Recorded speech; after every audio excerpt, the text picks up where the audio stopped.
Oi pessoal, como é que vocês estão? Bem, na nossa aula de hoje nós vamos estudar a história do Brasil, mais especificamente na história da chegada da família real portuguesa aqui no Brasil, que data de 1808, a corte portuguesa e a monarquia no Brasil, certo? A gente chama esse período da história de período joanino. Ele vai de 1808, como eu disse para vocês, até 1821, que é o período em que a realeza portuguesa vai ficar aqui no Brasil. Para poder a gente entender esse conteúdo, a gente tem que se questionar primeiro, nos questionarmos primeiro, por que a família real portuguesa ela vai vir para cá, para o Brasil, né? Por que ela vai, a metrópole vai se deslocar para a colônia?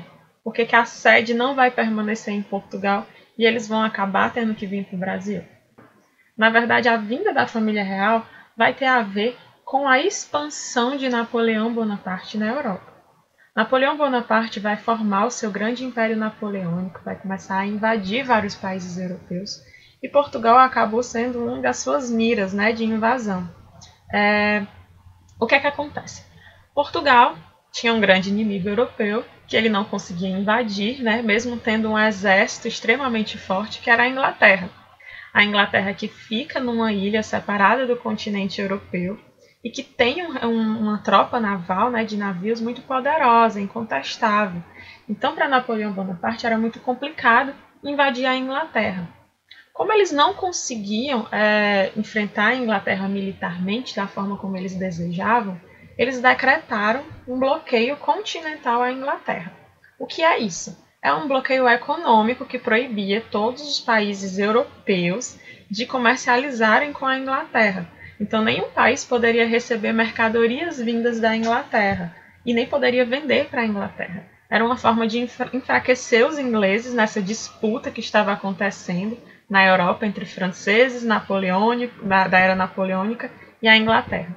Acontece que a Inglaterra ela era muito poderosa naquele período, né? Ela tinha começado o processo de revolução industrial, ela era a maior fornecedora de manufaturas, produtos industriais na Europa. Na verdade, para Portugal ainda era mais complicado, porque Portugal tinha uma relação muito próxima com a Inglaterra, de acordos econômicos que vinham há mais de 100 anos.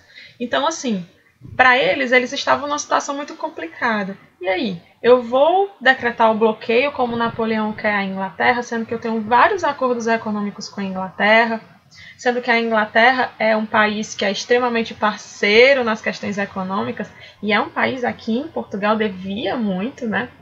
Ou eu vou me negar a fazer esse bloqueio continental e me arriscar a ter o território invadido por Napoleão. Sim, porque quem desobedecesse ao bloqueio continental teria o território invadido por Napoleão Bonaparte. Tentando resolver essa questão, né, esse dilema, a corte portuguesa resolve que a melhor forma de resolver isso vai ser fugindo, transferindo a coroa portuguesa de Portugal para o Brasil, mais especificamente na cidade do Rio de Janeiro, certo? Assim, na verdade, como é que vai acontecer esse deslocamento? A Inglaterra vai ajudar Portugal a fazer esse deslocamento aqui para o Brasil. Não de graça, certo? Ela vai querer alguns acordos econômicos, alguns benefícios para poder ajudar a corte a ser transferida de Portugal para cá, fugindo de Napoleão. A fuga de Napoleão Bonaparte, da invasão de Napoleão Bonaparte, não era o único motivo que fazia com que Portugal viesse para o Brasil. Esse era um assunto que já era debatido na história há um tempo, certo? Em Portugal, nos debates políticos, porque existia um medo muito grande de eles perderem o território brasileiro para um outro país, né? Existia uma ameaça à invasão colonial brasileira. Então, uma forma de eles protegerem o Brasil, a sua colônia principal, onde eles arrecadavam a maior parte do seu dinheiro, era exatamente colocando uma sede aqui, né, no Brasil, deslocando essa coroa para cá, certo? Então, eles vão vir fugindo, a corte vai vir, não vai ser uma transferência simples, não vão ser algumas pessoas que vão vir para cá, vai ser muita gente que vai vir aqui para o Brasil, certo? Vão ser mais de um navio, são vários navios vão vir. A corte vai vir preparada para ficar aqui no Brasil sem saber quando é que vai voltar. Então, eles vão trazer vários adereços, roupas, livros, material para tocar para frente a organização da colônia e do império aqui do Rio de Janeiro, certo? A Inglaterra vai ajudar com seus navios a fazer essa transferência, vai ajudar com tropas, proteção.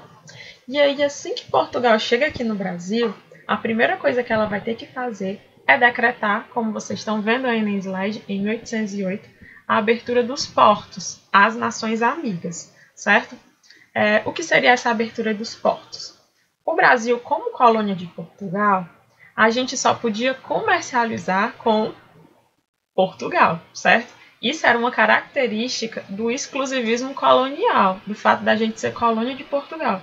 A gente não podia comercializar com nenhum outro país diretamente, a não ser que fosse por Portugal. Isso dava o benefício de eles venderem produtos para a gente do preço que eles queriam, a gente não podia comprar de outro país que vendesse mais barato, e eles também pegavam as nossas mercadorias, matéria-prima, ao preço que eles queriam, já que eles eram os únicos compradores, certo? Só que quando eles vêm para cá, fugindo, né, de Napoleão Bonaparte, para colocar a corte aqui no Brasil, eles vão ter que abrir os portos. Por que eles vão ter que abrir os portos para todos os países amigos? Porque eles vão ter que arrecadar tributos, impostos. Essa era a maior fonte de riqueza de Portugal. Então, assim, toda a mercadoria que chegava aqui no Brasil cobrava uma taxação em cima dela. Por exemplo, se a Inglaterra viesse vender vestidos aqui no Brasil, os vestidos tinham uma taxação que o governo recolhia para ele de impostos. Isso era uma forma do governo acumular dinheiro, certo? Tarifa alfandegária, que até hoje existe no Brasil e existe em qualquer nação, ok? Então, assim, eles vão abrir os portos às nações amigas. Os países que não eram nações amigas naquele momento eram a França e a Espanha, por exemplo, né, porque estavam dominados ali pela família napoleônica, mas que a gente vai começar a comercializar com outros países. Gente, essa abertura dos portos foi um grande passo que a gente deu para a nossa independência, porque isso era uma característica muito importante do fato da gente ser colônia. A partir do momento que a gente começa a comercializar com outros países, que não é apenas Portugal, a gente que já estava muito preparado para isso, né, porque fizemos o tráfico de escravos durante muito tempo, a gente se vê numa situação de liberdade que nós nunca tínhamos tido antes, enquanto colônia, certo?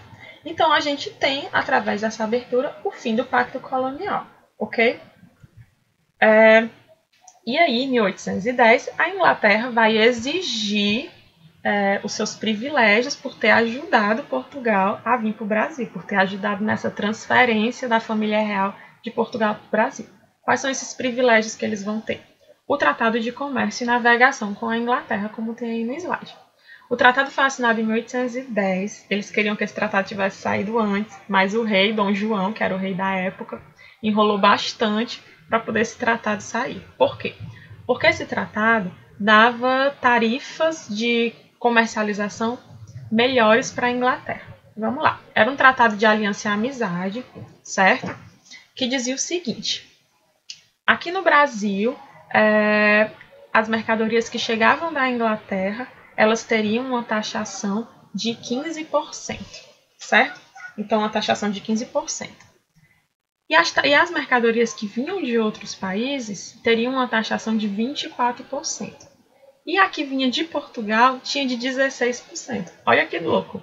As coisas que vinham de Portugal era cobrado um imposto maior do que as coisas que vinham da Inglaterra. Então, a Inglaterra teve um benefício muito grande nesse tratado de comércio e navegação. Os outros países tinham 24% de taxação.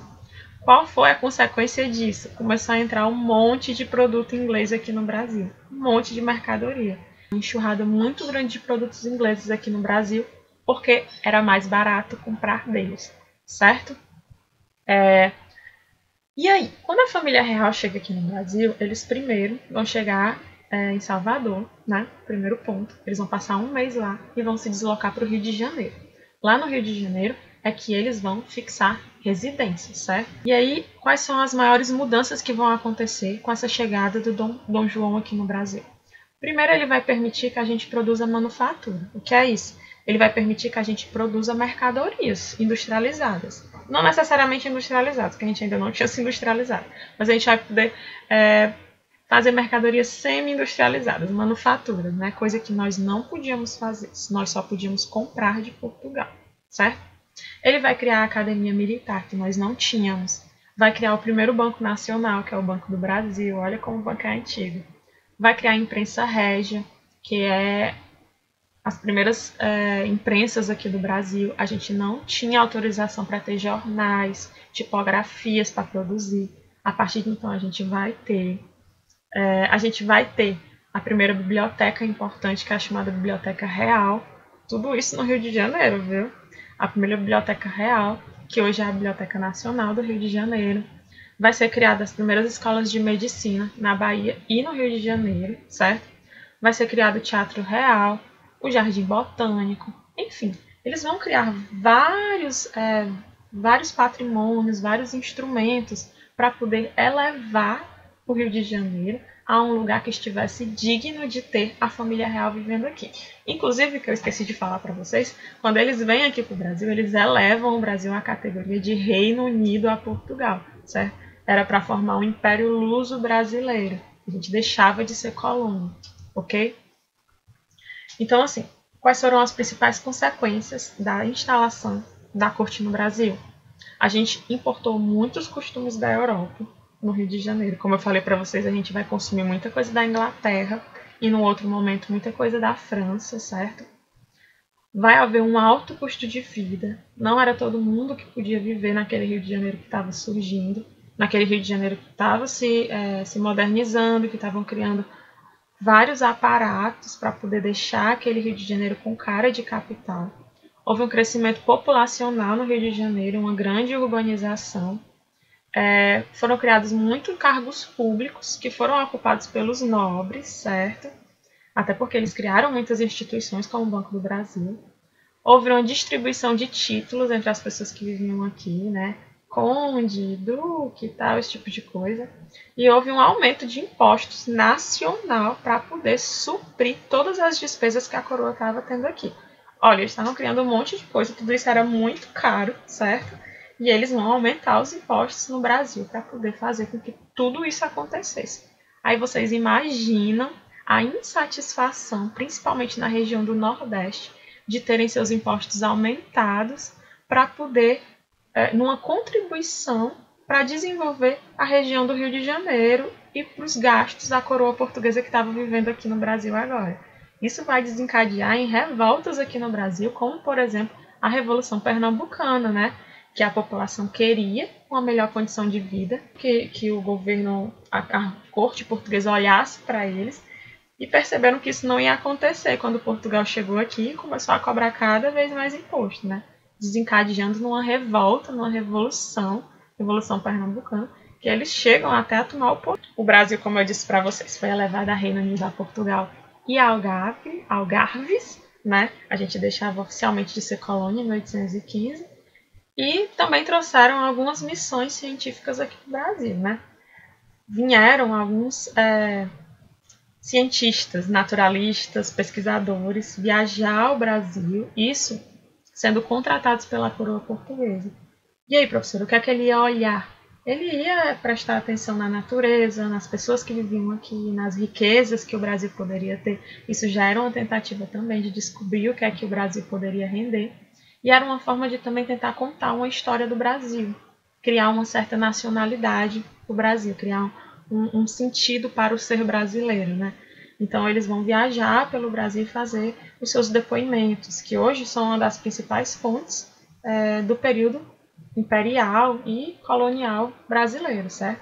Aqui tem um exemplo do Debré, né, que deixou muitas pinturas daquela época, mas a gente tem o Von Martius, entre outros tantos que viajaram pelo Brasil coletando informações, certo? A política externa do Brasil não foi uma coisa fácil. Nesse período, o Brasil vai invadir a Guiana Francesa, que fica na parte de cima do Brasil, certo? Como uma forma de represália mesmo a Napoleão, por ele ter invadido Portugal. E o Brasil também vai anexar a província da Cisplatina, que hoje é o Uruguai, como uma forma de represália a Espanha ter anexado outros territórios aqui próximos do Brasil, certo? Pronto, entendida essa parte, a gente chega no período de 1820, que é mais ou menos no período em que a coroa portuguesa volta para Portugal. por que eles voltam para Portugal, professora, depois de mais de 10 anos. Acontece que termina o período napoleônico naquela região. Napoleão Bonaparte é derrotado na Europa e então começa a ter uma manifestação que se torna uma revolução lá em Portugal, que ficou conhecida como Revolução Liberal do Porto. Quais eram os motivos dessa revolução? Uma crise econômica em Portugal considerável estava acontecendo. Existia uma presença da Inglaterra muito forte em Portugal e os portugueses não entendiam porque que mesmo depois de Napoleão Bonaparte ter sido derrotado, a realeza portuguesa permanecia no Brasil e não onde ela deveria estar, que era em Lisboa, certo?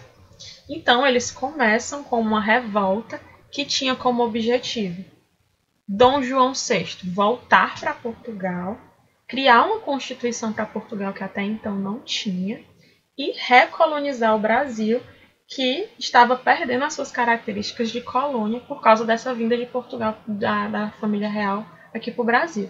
E eles vão fazer essa revolta e vão criar uma constituição lá em Portugal. Dom João se vê na seguinte situação: ou eu fico aqui no Brasil e acabo sendo destronado, perco a minha coroa, né? Ou eu volto, aceito a Constituição e permaneço sendo o rei português. Então, Dom João, né?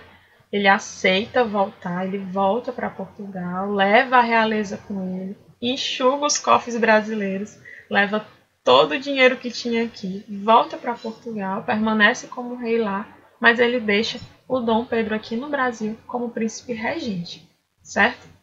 E aí a gente já entra nos eventos que vão culminar no processo de independência do Brasil, que em outro momento, em outro vídeo, a gente fala sobre isso, tá bom? Espero que vocês tenham entendido. Qualquer coisa, já sabe, só perguntar, tá? Obrigada. Tchau.